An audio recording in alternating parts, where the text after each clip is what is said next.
Good morning, Monday meaties. Good Monday morning, meaties. Good, meaty Monday morning. Good meaty Monday morning. It's time for your weekly live stream of horror news and channel updates. How's it going, everybody? Hope you had a good time at the DeadME Horror Awards. Came out on Saturday. Fantastic show, if I may say so myself. Had a wonderful screening here in Los Angeles at Dynasty Typewriter. Packed theater, great audience. Had a good panel discussion afterward that was available to all the live stream viewers who purchased the paid live stream, and it'll be available in a few weeks for you for free on this channel. I will say this again when we get to the channel updates, but if you're a patron at the $20 or up tier, huge apologies. I was supposed to do a live stream yesterday. We are still without an assistant. And big part of the assistant's job is scheduling and making sure I don't miss stuff. So that one slipped through my fingers, and I'm so sorry. I will make that up to you. I was caught up with celebrating the awards Saturday night and forgot to check what I was supposed to be doing on Sunday and slept pretty late on Sunday. Patrick Wilson was one of many fantastic presenters who we had this year, which is great. Fiona just got another job. A job at a place that could train her to do what she wanted to do more long term. She wants to do be like a business manager, and we're a small company. We don't have the capability to train someone how to be a business manager. So she got a job with another place. We're hoping that she does really well there, learns a lot, and then comes back to join DeadME. We've had a previous employee leave us for another opportunity, and then after a year or a year and a half, we got her back. It was Bella, our research assistant Bella. She worked with us for a while, left for another opportunity, and then we were like, we want you back. And we got her back. It was awesome. So we're like, this precedent's been set. We're hoping we can get Fiona back sometime because we love her. But in the meantime, we're wishing the best for her. Yeah, it was amazing to get Patrick Wilson. His son and nephew are DeadME fans. And I don't think this would have happened without them. So huge shout out to them who met us at a convention one time in Florida. Huge thanks to them. What happened to the Dog Soldiers podcast? We had a great time in Scotland with the Dog Soldiers podcast, but we were unable to get it filmed for video, so we can't release it as a podcast episode. Ben, are you?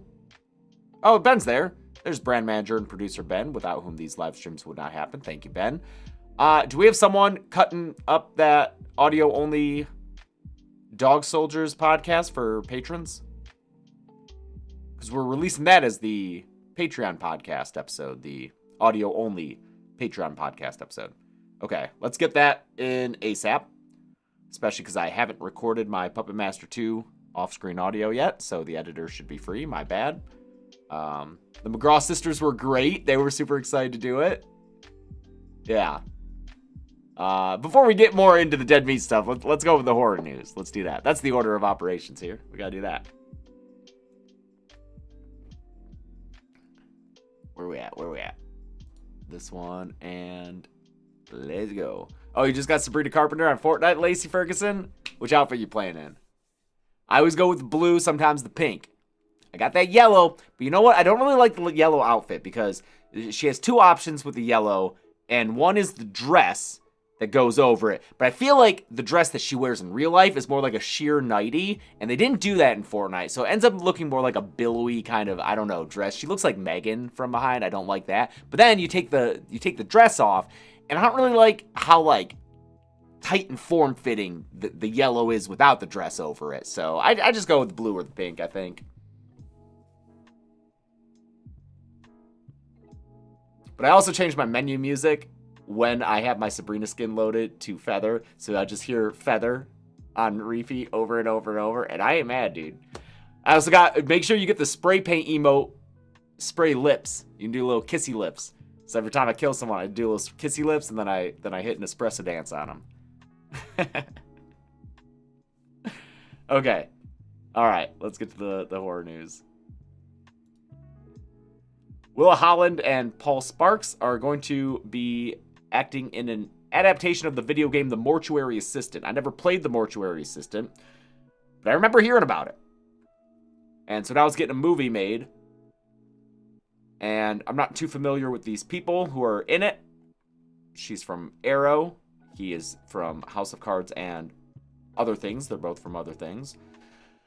But how exciting is this for the game creator?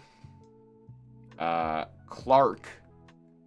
Do we have a full name for Clark?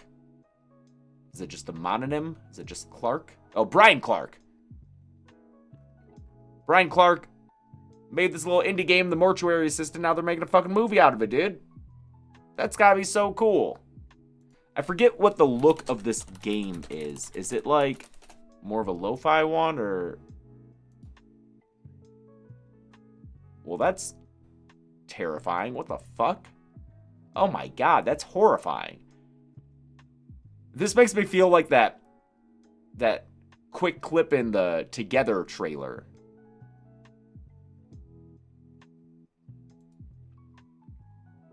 It's a first-person horror game. Oh my god, look at this little face. This is so scary. How long's the runtime here? The playtime.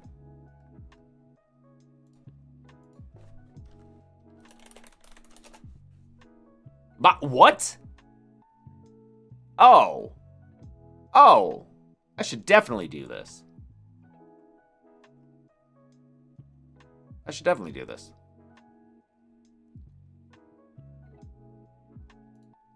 That's cool. Let's get in a movie. Also, let me just pull that back up. I do like how the film is billed as a new chapter in the story that will expand on the game's world and mythology. Which is what they said about Until Dawn. Poor Until Dawn. I think between between upsetting a lot of the game's fan base and just the poor timing of not knowing that Sinners would be doing what Sinners is doing, Until Dawn did not do very well at the box office. It's a shame. I think it's a fine horror movie for someone who just wants a simple, fun horror movie to watch. But people had Sinners.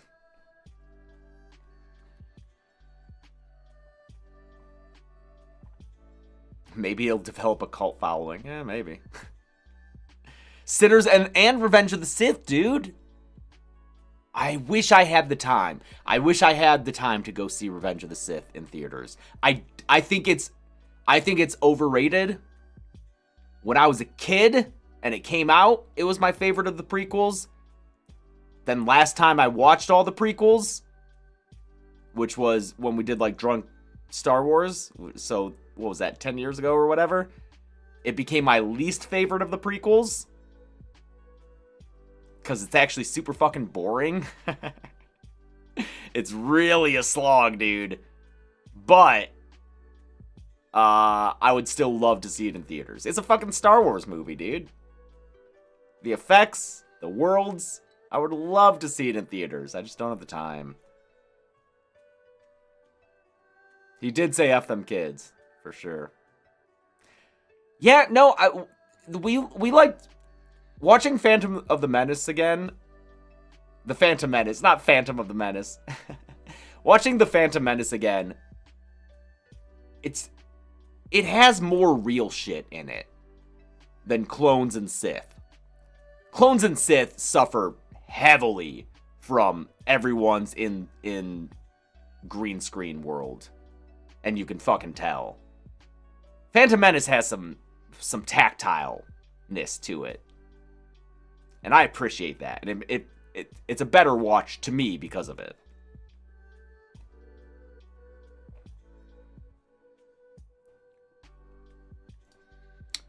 Don Mancini will be honored in person at the Queer Screams Film Festival. 3rd year for this film festival. In Portland, Oregon. In August. So he'll be getting a Career Achievement Award.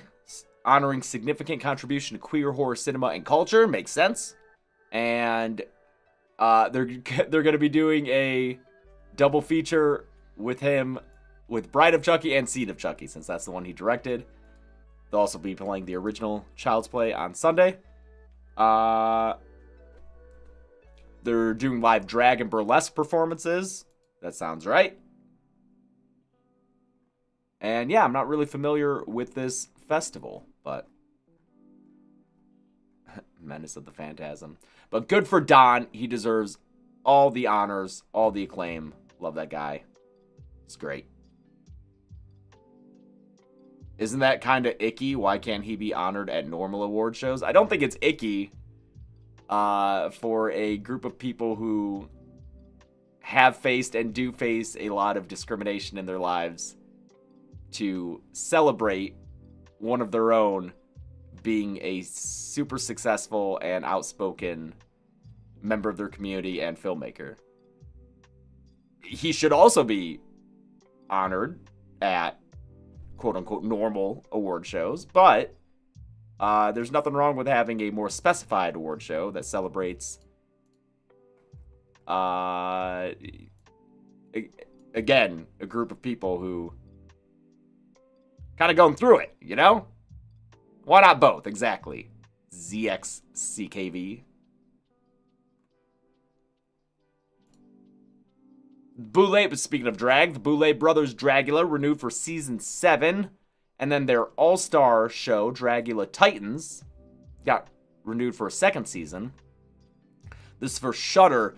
Yeah, this show and Joe Bob are huge on Shudder. That's what does really well on Shudder. So it's the unscripted reality fair that's apparently doing really well on Shudder, which is probably why Greg Nicotero got that show greenlit. The one we talked about, I think, last week. The reality competition show. I think having to do with special effects. But, I mean, doesn't this always happen with every streaming service, every every network? I don't know what I was trying to say. Series, season. Every network, every streaming service. Come on, James. Wake the fuck up. Seems like they start off, they do a bunch of shows, some of them scripted, some of them not. People, the viewing audience, I guess like the unscripted stuff, and that stuff's way cheaper to make. Way cheaper to make than Tales from the Crypt or some other shit, you know? And so they just segue to doing more of that. Sci-Fi Channel, yeah. MTV, all sorts of things.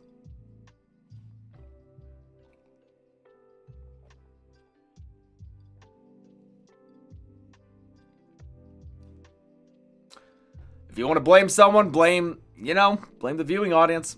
Like I always say, I think they get off a little easy when it comes to what makes money.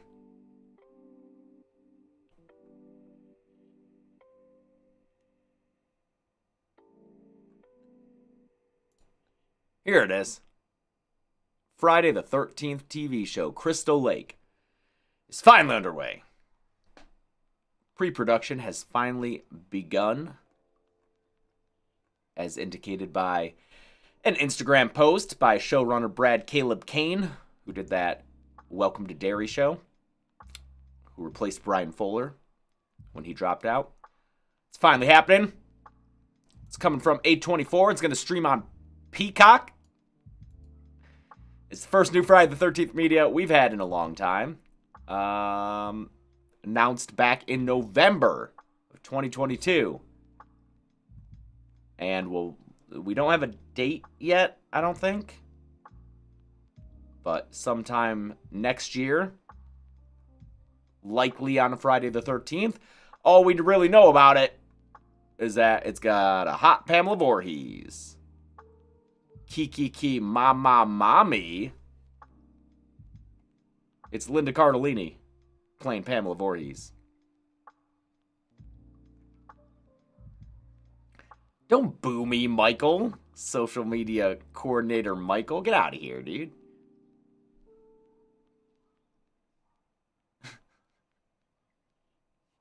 Can't boo me.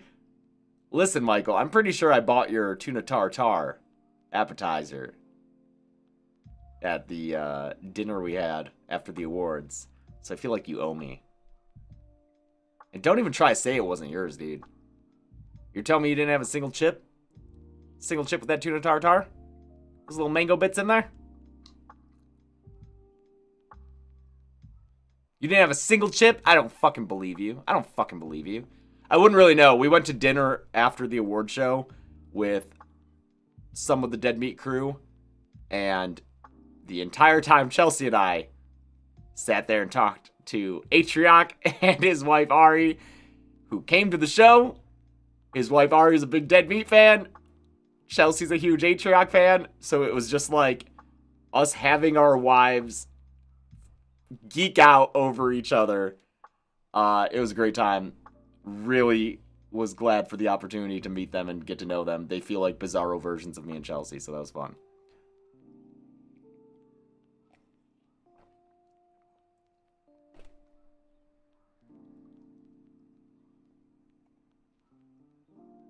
Oh yeah, and that was at Home Restaurant in LA. Great. Every time we go there, I look at that fucking... I look at that menu, I'm like, there's so much I want to eat here. I ended up getting the pot pie. It was good. Kind of wish I had gotten that pesto pasta. Love pesto. Fucking love pesto.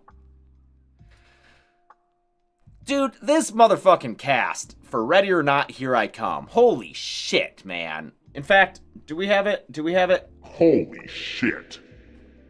Jesus, this cast. We already had a returning Samara Weaving and Catherine Newton joining the Radio Silence boys for this sequel to Ready or Not. Now they're adding fucking Buffy? They're adding fucking Frodo?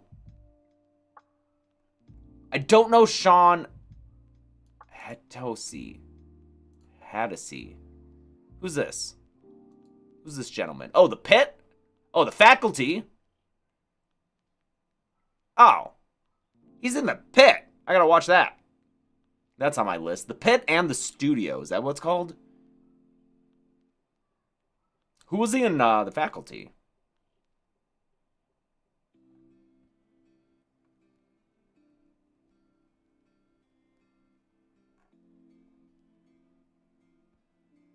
Stan Rosato?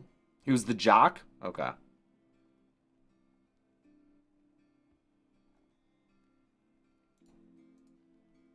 But also, look at this little Lost reunion, dude.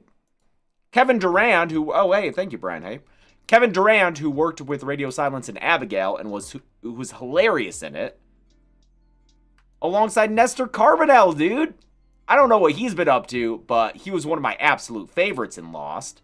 His episode was one of the best episodes of the entire series.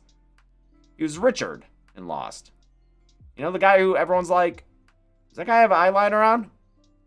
No, man, that's just his eyes. That's just what he looks like. So he's going to be in this movie? Awesome, man. Alongside Kevin. And David Cronenberg. Jason X's own David Cronenberg, man. Oh, yeah, he's in The Dark Knight, too. Oh, he's in Bates Motel? Great. He's just always, he's always Richard for me. What a cast. Fantastic. Can't wait for this. They're shooting in Toronto right now, I think. Principal photography begins Monday. Today. I'll text them. I'll say, good luck on the shoot. Speaking of friends who I text, I just want to give a big old shout out to Spencer Charnas. Spencer's such a fucking bro, dude. Spencer's on tour right now with Metallica and Limp Bizkit. He left to do that last week. Last week, we were having some last-minute issues with DeadME Horror Awards presenters. I'm not going to say any names, but we were down to the wire, and a presenter hadn't gotten a video in, and it was like 2 days before the show. So we were in a really tough place, and we weren't sure what to do. And I texted Spencer and was like, hey man, we're in a bind. Could you help us out? This guy's on tour. He takes the time out of his fucking day to film a presenter video. And not just like in his hotel room holding his phone. He did it in front of their stage, which was all decked out in horror stuff. We gave him a script and we were like, you can do whatever, because I know this is last minute. He did the script word perfect. He added some flair. It was fantastic. I get the video from him. I'm like, MK, we got the Spencer video. Here we go. And right as I'm sending it to her, she's like, we got the presenter video that we were waiting on. And so I asked Spencer to do this favor for us. He did, and then we didn't end up using it. Shout out to him for just being the fucking best. Like, to take the time out of his day to do that. Just, I love him so much. And we were texting all morning. He wasn't offended by it. But I'm not going to release it because, you know, he's talking about the category, and then it's, you know, it's fine. But just shout out to him for being a bro. Being a real one. He's great. Thankfully, when we recorded the award show, we recorded a lot of alts for intros and stuff, so it all worked out. It was all good. But shout out to Spencer. Love that guy. What else we got? All these other tabs of my research coming up. Oh, baby. Oh, Sinners. Let's talk some more about motherfucking Sinners. Sinners has both its soundtrack and score. Those are two separate albums. And I've listened to both nonstop since seeing the movie a second time last week. Couldn't see it in 70mm, man. Really wanted to see it in 70mm IMAX, specifically at City Walk, which is a real IMAX, meaning like full-sized, properly set. I will see it a third time in theaters if I can do that. 70mm in IMAX, but I'm worried that fucking Thunderbolts is going to come and take all those screens. We just couldn't see it because we had to see it by a certain time, and all those fucking screenings were sold out, dude. Even the front row IMAX sold out for Sinners. Everyone's going to see it. So good, dude. So great. But the soundtrack and the score are getting vinyl presses by Mutant. The score by Ludwig Göransson, who's 2 for 2 with Oscar nomination and wins after doing Black Panther and Oppenheimer. Hoping he goes 3 for 3 with Sinners. That score is so fucking good.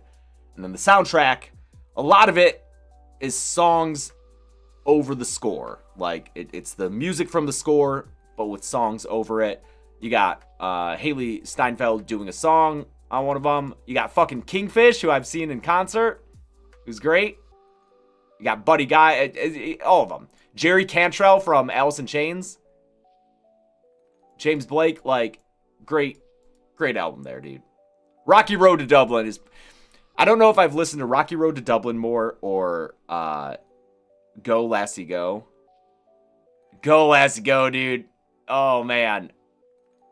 I fucking love that. And when Lola Kirk sings with the most beautiful voice in the world on that song, I just melt. I love it so much. Pale Pale Moon is good. God damn. I lied to you, obviously. Fuck me, dude. God damn that movie. Pick poor Robin Clean, dude. I'll throw that shit on too. Man, what a great fucking movie. You can get the vinyls now. Or at least order them now, maybe? Due out August 29th. Okay.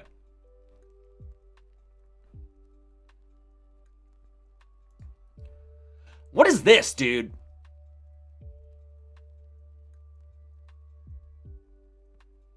Lost 90s slasher Arbor Day. I am peaked.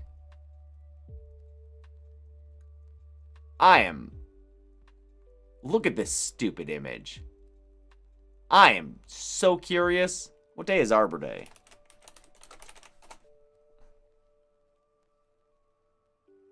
Just past it.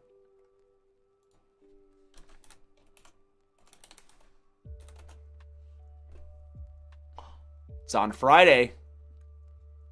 It's on a Friday next year.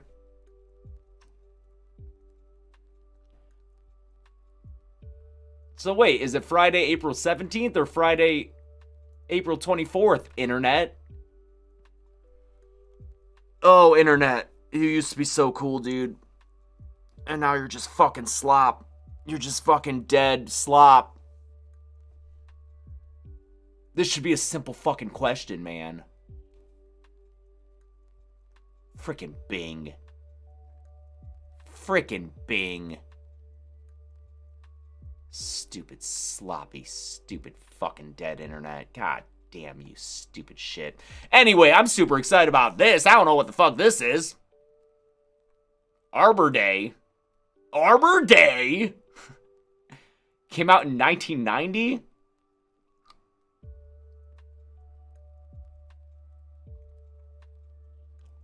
While planting a tree as part of an Arbor Day celebration, Elmer Jacobs witnesses the horrifying slaughter of his parents by a grizzly bear. Sure. Catatonic for 20 years, he is taunted by apathetic doctors and a cruel hospital staff when he finally snaps like the branch of a tree. Not like a tree branch, like the branch of a tree, and begins a vengeful slaughter, reaping a crop of victims using gardening tools.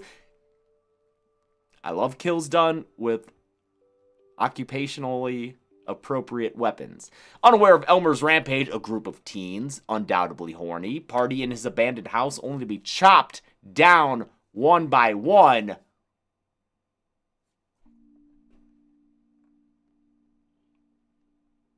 Yeah. Yeah, dude. In 1990, a group of inspired young filmmakers shot and completed a holiday set slasher film called Arbor Day. Wow, this must be a lucky day. But they weren't out of the woods yet. Daddy, I'm scared! After premiering that year, Arbor Day made like a tree and was never distributed on any home video format ever! God, what a horrible story. Now, in 2025, after a little digging, the nuts at TerrorVision are planting the seeds so that Arbor Day can finally sprout into a fully grown cult classic in ultra high definition. Our tree's gonna last 100 million zillion years! Grab the limited edition of the #1 unreleased slasher comedy from 1990 of all time. Arbor Day. Today!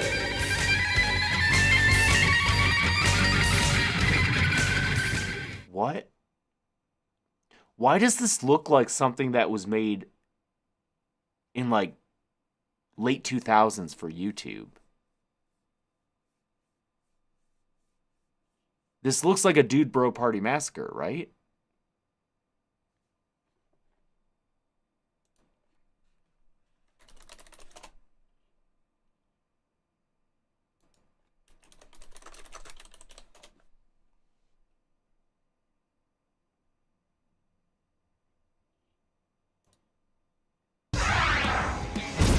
This is the whole movie. You're doomed! Doomed! Let's skip around. Oh, this looks bad. Please. Do you think we'll find a sore place to plant our tree, Daddy? Sure, Elm. The woods are full of great places This to looks plant real trees. bad. We'll look for the best one, and we'll plant that baby. Gee, Arbor Day sure is neat. Oh no. This is the mom? Oh no, my opinion. Crazy people are people too. Crazy They just people are need someone people to too. look out. Oh god. Chemistry. Chemistry? The only thing I know about chemistry is that time I brewed up some wicked mushroom dust for the Ted Nugent concert. Ted on, Nugent! trust me. Oh! Hey, you kids! Run! It's not safe. Oh, this looks bad. This is disgusting. This looks real bad. Hey, the fuse box! Cool.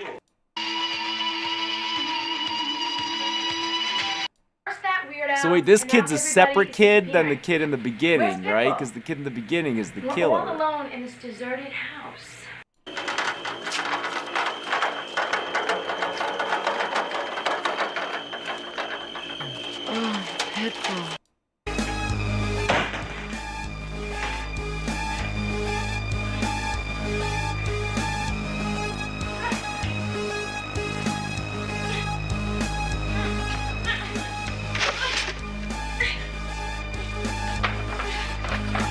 This is very suspenseful.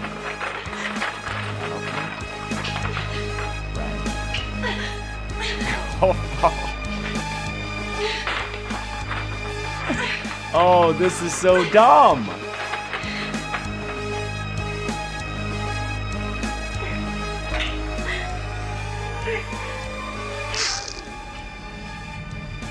Get some blood? Is blood coming out of there? No. Okay.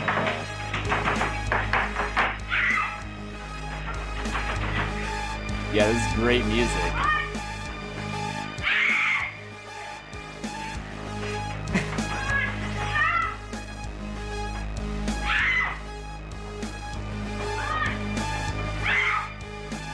Turtle little screams. Okay. Alright, I think we've spent enough time on Arbor Day. Come on. Okay.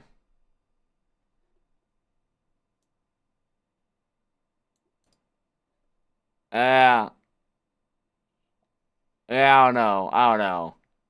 Horror comedies that are like trying to be bad don't always love. I don't know. I don't know.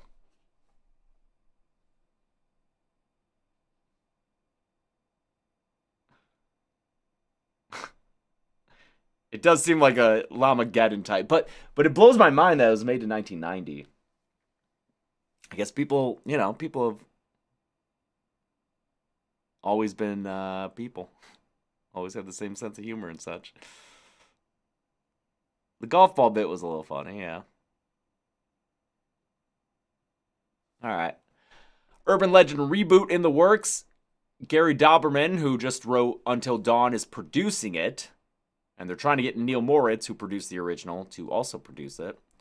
With Shanra Wakefield writing the script. Has she done anything? She's Australian. Wrong Swipe. A Lifetime movie. And is that it? Oh, here's some. Oh, web series, digital shorts. Okay. Well. Making Until Dawn reboot. Or not Until Dawn. Urban Legend reboot. I think I've said that Urban Legend would be an interesting one to try a reboot for. Can we get a sequel instead of a reboot? Just ignore the original sequels like Halloween. I don't know. Either way, it's, you know, whatever. What would you do with that? I guess Loretta Devine, bring her back. Alicia Witt. I don't think you're going to bring back Alicia Witt's character, right? I don't think Rebecca Gayheart gets work. Right? Did the fatal car accident thing kind of end that? New urban legend, use Reddit posts now. Will we get a poop knife kill? Dude. If it wasn't so disgusting, I would actually really want a poop knife kill.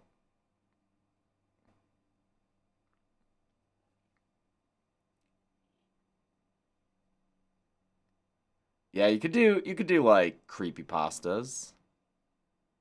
Right? That'd probably be it. I don't know. Plot details are unknown. An examination of what an urban legend looks like in a post-digital world. Post-digital? Oh, are we done with digital?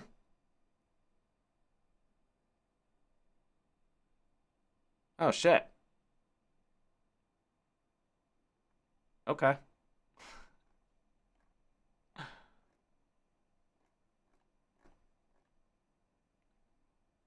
Oh, and last thing, Heather Graham is going to be starring in Entity Within, which is based on the real haunting that inspired The Entity. The Entity, which I talked about on What's Your Favorite Scary Movie with Paige, with Soraya. That's a 70s horror movie about a woman who, played by Barbara Hershey, who gets basically just raped by a ghost a bunch. It was spoofed in Scary Movie 2. Tori Spelling's character, that whole scene, that was a Entity spoof. It's a interesting movie. It's not like campy or funny at all. It's like a serious, played very seriously movie. And it was based on a reportedly true incident that was occurring. And was in the 70s in LA. And now they're making another movie based on that incident, I guess, or reported incident. One of the most documented supernatural cases in U.S. history, apparently. It was both a poltergeist and Entity spoof cosplay, because I think she's wearing the character's jersey from Poltergeist, the mom's. So I think it was like both those things.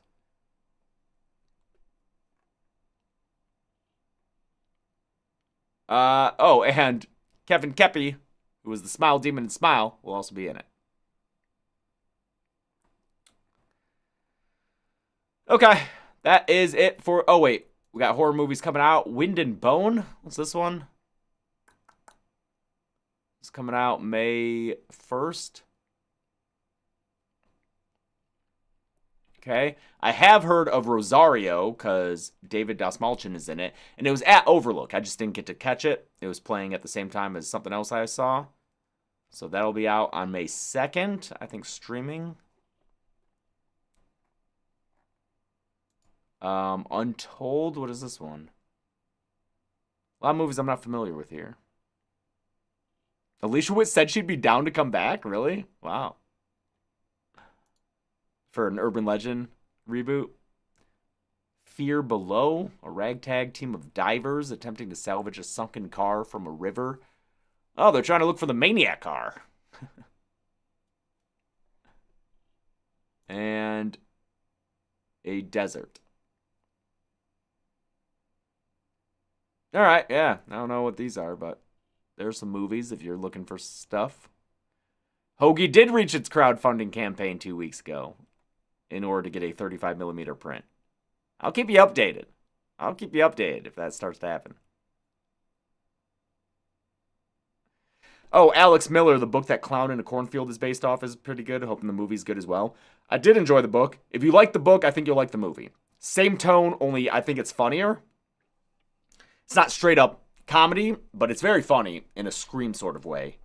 And big... I think it's a great movie for, like, teens, young adults looking for a fun slasher. Great kills. Great kills in it.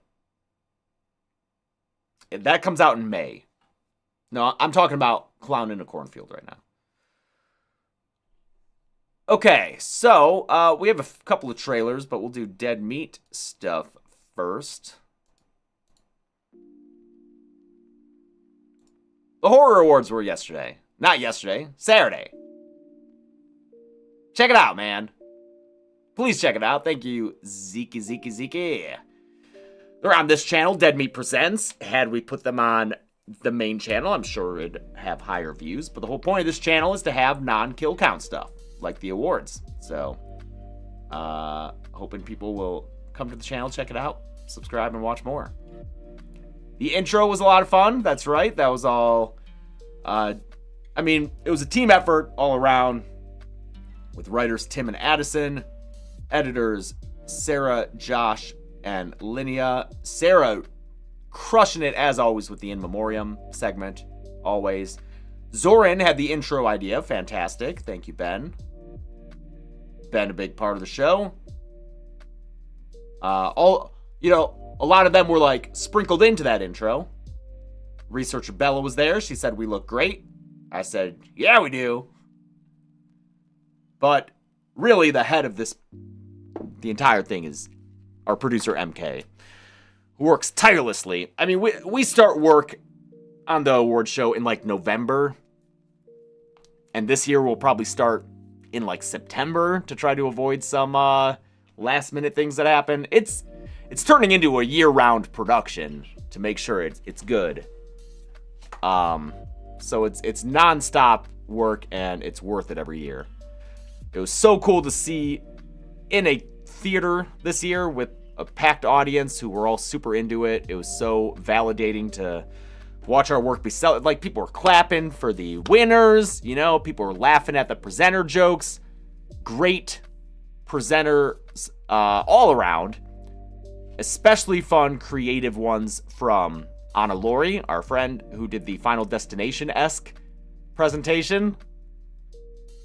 And Carl Holt for digital effects. Fucking hilarious with his very dry sense of humor.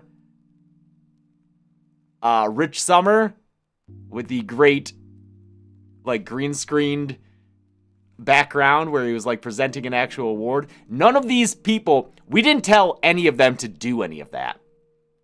We give our presenters a script, like a simple script, so that they don't have to come up with whatever they want to say. They can just read the script, present it. But we tell them, make it your own, you know? Stick to the script as much or as little as you want. You can do whatever you want. And those three in particular just fucking took it and ran, man. Like, wrote their own... I think, like, Anna took the script and then did her own spin on it with the presentation. Carl Holt fucking... I don't even know if he followed the script, man. I think he just came up with his own thing. We had Janelle Monáe, we had Patrick Wilson, like, it was so cool. All these people. The McGraw girls. Keith David. It was amazing. Oh yeah, Amy Donald and Jenna Davis, both aspects of Megan, the physical portrayer and the voice portrayer. I can't believe the presenters we got. It was amazing. And we had acceptance videos too, dude. We had people who we were able to tell, hey, you won the award. Do you want to do a video saying thanks? And we got like 5 of those in. So that was super cool. Next year, we hope to get them the award for them to have in their acceptance video. Yeah, the panelists were great. We had a great discussion afterward with Chauncey and Rebecca McKendry. That'll be out in a few weeks. The panel discussion where we break down who we voted for, why, who was left off of the nominations, and why. Just blind spots that we had throughout the year. Films that we loved that didn't quite make the cut. Just all sorts of things. And just so you know, for presenters every year, we always try to get people, and I think we've stuck to it. We get people who don't have movies out in that past year. So, for instance, we wouldn't have had like David Howard Thornton be a presenter because Terrifier 3 was up for awards. It's how we try to maintain an air of like neutrality. Granted, this year we were partially sponsored by Neon, who had some trailers in the award show, which was really cool. And they had movies up, but they didn't sponsor the entire show. You know, they paid to have some trailers included, and hopefully you don't think that swayed us in our votes in any way. I'm hoping next year that we can get some trailer premieres at the award show. Because this year... Oh yeah, the show was already filmed and set for sure before Neon ever had their trailers added to it. But yeah, the Neon trailers for Together and Life of Chuck were really cool. But you know, they've already been out. I'm really hoping that we can premiere new trailers next year. kind of like the Super Bowl or like E3 does for games. That's what we were hoping for with Shelby Oaks too, Pragmatic Addict. I don't think they had it ready in time. It was part of a discussion. Neon wanted it, we wanted it. I just don't think it was ready in time. But next year I'm hoping we'll get some fucking... Oh, E3 was, I'm sorry. Next year I'm hoping we get some premieres. I'm hoping we get more acceptance speeches with awards in hand. And I think what we'll probably do is next year do a bigger version of what we did this year, which is still have the show all pre-edited and filmed, premiere it at a theater, but maybe a bigger space, and have more fans and hopefully more like industry people whose movies are nominated. Kind of like a combination of our Until Dawn screening, which had a lot of like industry people, but also still with a bunch of fans. Put them together. And then maybe one day we'll do like more of a live thing where people have like live acceptance speeches, stuff like that. I'm not sure. Live presenters. Yeah, maybe eventually. But I think next year it'd be good to have just a bigger version of what we did this year. We don't want to try to make it bigger than we're capable of. Don't want to bite off more than we can chew. Yeah, Perry being on the panel again was great. I also think maybe making the panel bigger, because last year and this year it was like 12 people. Maybe if we make the panel bigger, it'll feel more legit. Like, I was thinking maybe like the head of Bloody Disgusting, whoever that is at the time, can have a standing position on the panel. Same thing with like Fangoria, Dread Central. They can have like a stand. I don't know. Always working on trying to make sure that it is perceived and received as well as it should be based on the work that goes into it, man. Because it's just a celebration. It's great. I love it. You feel like you were able to guess wins from the podcast episodes, but the podcast episodes are just me and Chelsea, and we are just 2 of 13 people. So even if we felt strongly for a movie and voted on it, the other people could have voted entirely differently. So, and really tried to get a more diverse group of people on the panel this year, as opposed to last year when it was mostly film critics. This year we had more like online people, you know, like YouTubers and content creators. I fucking hate the term, but we just tried to diversify a little bit. But yeah, Greg Alba was a great addition to it. He came to the live show too. Him and John. It was awesome to have them there. Yeah. I'm just really happy with it. And excited to continue to expand it. Just don't want to make it too long. I know that people are like, oh, we should add this award and this award, which would be great. This year was 1 hour 40. I don't want to go too much longer than that, man. Oscars always get ripped on for being so long. I don't want to ask people to sit there for 3 hours watching something. So, really don't want to... about 2 hours feels right, yeah.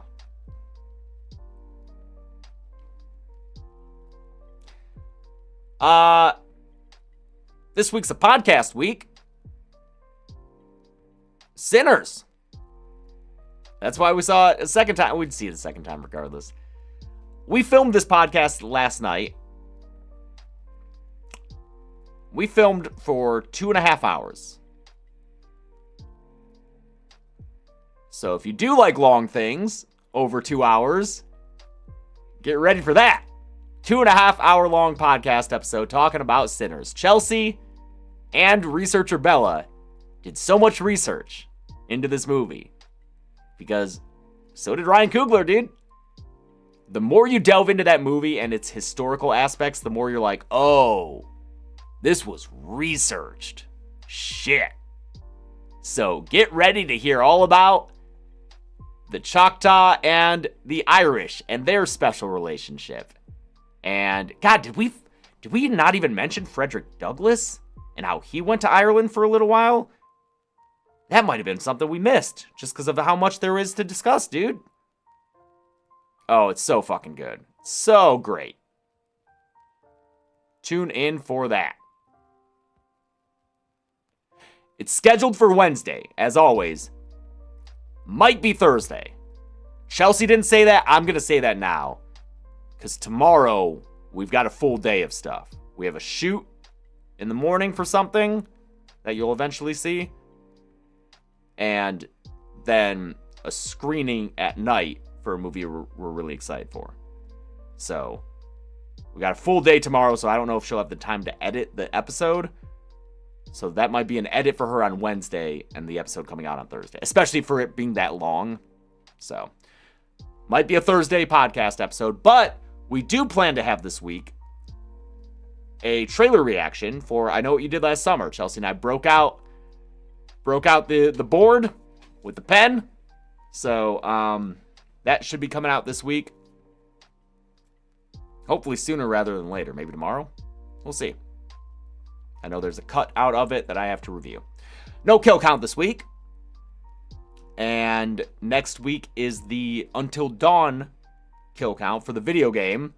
And it'll be your final video game kill count until the fall. Gonna take a summer hiatus to try to get ahead on those. It's a lot of work. Way more work than anyone expected to do these 10 plus hour video games, break them down, do scripts, edit them, all sorts of things. 2nd May kill count? Dude, I don't even know if we know. Oh, we do know. We do know, don't we?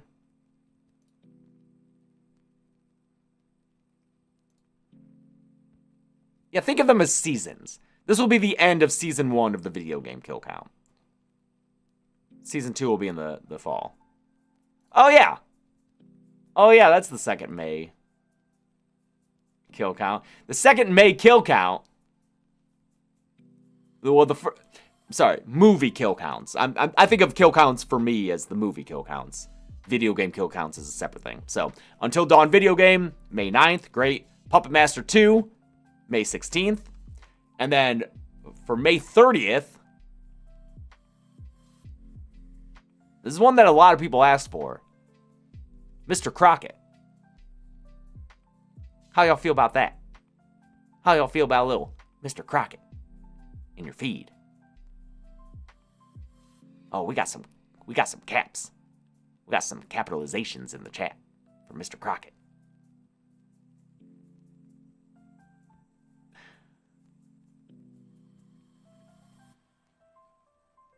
It was on Hulu.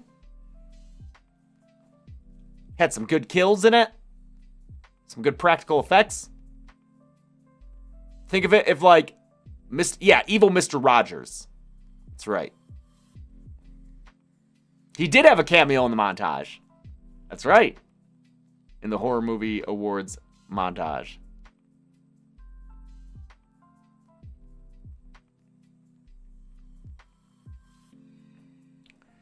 Let's go, crockheads! If Freddy Krueger and Mr. Rogers had a baby. That's a good description of Mr. Crockett. Oh, will the montage be released with movie title captions? We could do that. We could do that for the, 5,000 views.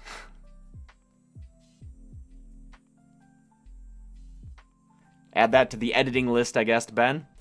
Okay, that is Dead Meat news, right? Was there anything else? I think that was it.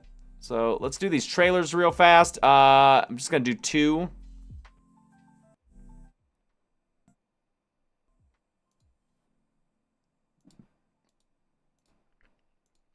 Got the Predator Badlands teaser. Let's see.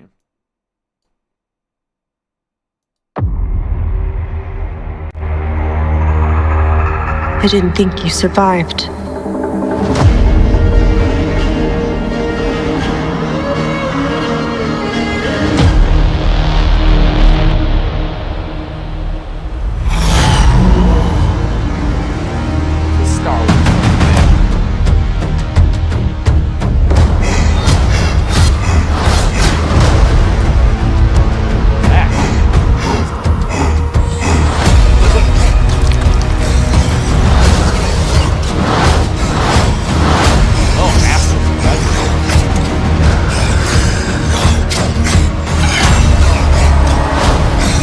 you're hunting something that can't be killed.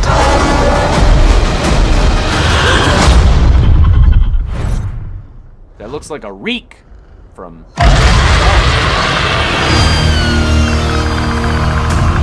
Oh, you can't hear me?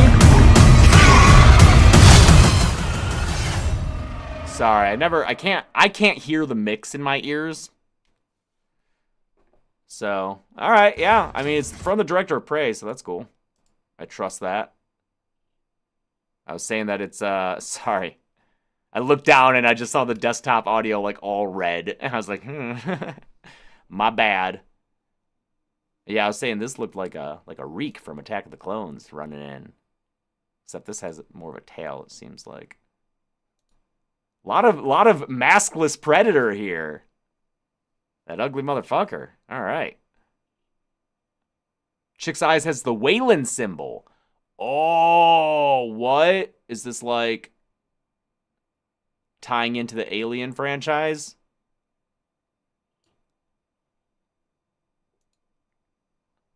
Oh, that doesn't help.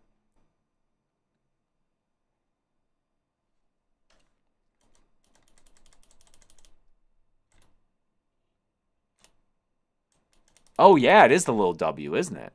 Wow. It's going to cross over with Fede Alvarez's new Alien films? Oh, shit. Oh, shit. That's pretty cool. There's a background song in the Predator language? Wow. Okay. I like that they're trying it so soon. Like, they just got Predator back up and running with Prey. And they just got Alien back up and running with Alien Romulus. And one great movie for each franchise in. They're like, let's bring them back together again, baby. I'm fine with that. The two have just always been linked. Everyone has just always wanted them to fight and be in the same universe. So, if we're lucky enough to have good movies being made in each franchise, yeah, sure. Fucking bring them together, man. Let's do it.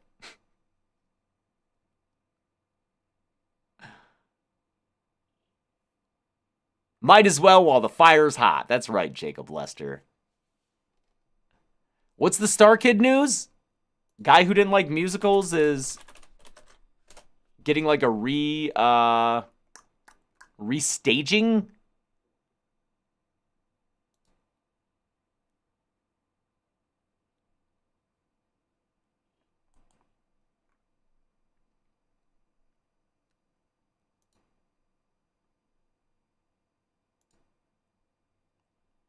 A new remounted... Oh, Lauren, I love you so much. A new remounted production Kickstarter begins April 26th. Oh, that's already begun.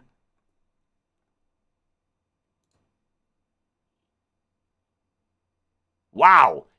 Wow. Star Kid fans are loyal. Holy shit. This thing started 2 days ago? It already blew past its fucking goal? That's fantastic. A remount? Here, let's see what this is about.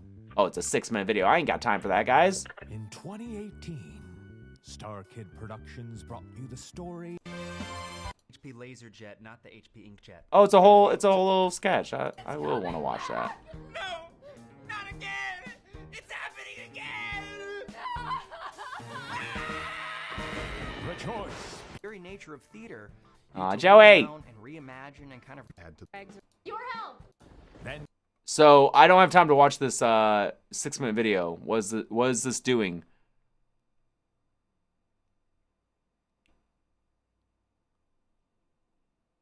Returning to the stage for a limited 4-weekend run in July of 2025.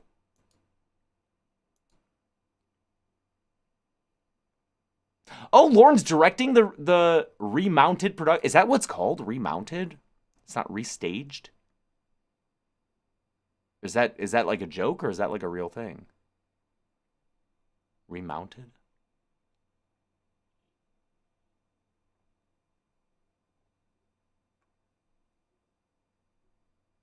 Remount is often the term. Okay. Wow. Did not know that. Oh, look at this little guy. Oh, cool. All right, well. That'll happen. And then this other trailer, Ben was cryptic in his post about it. So it's an unlisted trailer. What is this? 3,000 views, dude? What is this? The bunker? What are we doing here? Let's find out. A fleet of massive alien spacecraft just appeared out of nowhere and jumped into Earth's atmosphere. Sightings have led to fear and uncertainty. Is this another government job? Yeah. Tobin! Will you be safe? Aren't I always? What matters is that you're here with your family. I have to go do this. Teammates are working from identical bunkers spread across the country. Closed network allows you to communicate with your team. Project Lead, Frank Lawrence. Tony! Remotely with your team to create a biological weapon to neutralize the traveler. Get your equipment ready. We start work tomorrow. Warning.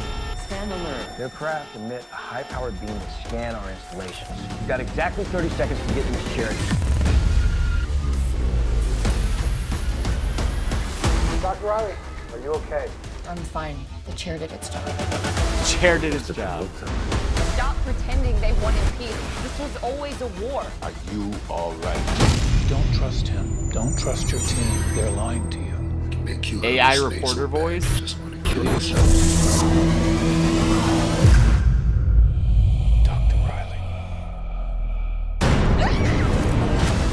They're hunting us. They know what we're doing here. You left us to die. They're inside all of us. They're in our heads. Here's my final weapon. We need you here. Don't fight them. It is something going on inside of your head. I gotta know. Don't trust your team. They're lying to you. I don't know what this is, but it looks like a lot of people just got to sit in a single location and film for this, so that's good for them. Good for them. Is that the alien sound effect? What is the AI reporter voice that people are saying? Is this another government job? Yeah. Will you be safe? Aren't I always? What matters is that you're here with your family. I have to go do this. Teammates are working from identical bunkers spread across the country. Closed network allows you to communicate with your team. Project Lead, Frank Lawrence. Is that the beginning? A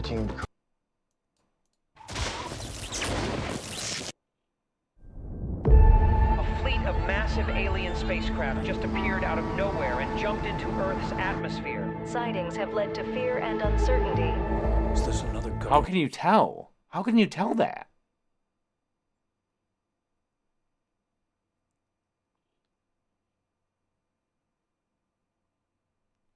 How can you tell? What? I thought I saw a typo, did I? Yeah, there's definitely a typo here. Alien space craft art. Alien spacecraft art. How can you fucking tell the AI voice? The female voice? It's not inflection that a human would use? I mean, I don't use TikTok, so maybe that's why I don't recognize it. Massive alien spacecraft just appeared out of nowhere and jumped into Earth's atmosphere. Sightings have led to fear and uncertainty. Is this another government? Okay, I can kind of hear it, yeah. Okay. Can't escape it, dude. Can't escape it. All right. Well, that's all I got for you. This is fun. Share the awards. I never tell you guys to share shit. But share the awards with people. Post it around. Support it. Like, comment, and subscribe. Smash that fucking bell, dude. Fucking ring-a-ding-ding. Fucking get up in there with that bell.